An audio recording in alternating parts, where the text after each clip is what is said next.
एक लड़की एक पंडित जी के पास गई, तो पंडित जी से कहती है कि पंडित जी मैं शादी करना चाहती हूँ, ऐसे लड़के को क्या कहते हैं जो हैंडसम हो, जो पैसे वाला हो, जो बहुत टैलेंटेड हो, जो घर का काम करे, बच्चों को संभाले, शॉपिंग के लिए बहुत पैसा दे, ऐसे लड़के को क्या कहते हैं?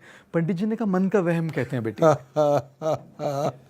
तो कोई भी इंसान, माता पिता जो है हमारे, वो पूजनीय है, वो आराधनीय है, परफेक्ट नहीं है। हमारे जो गुरुवर्य है वो पूजनीय है, आराधनीय है, परफेक्ट नहीं है।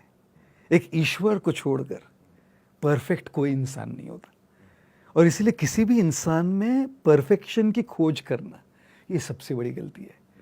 तो अगर शादीशुदा रिलेशनशिप्स में भी अगर हम थोड़ा परफेक्शन की एक्सपेक्टेशन हटा दे और रियलिज्म पे आ जाए, और रियलिज्म क्या होता है? पैकेज डील होता है जी, सब में अच्छा है, सब में बुरा है।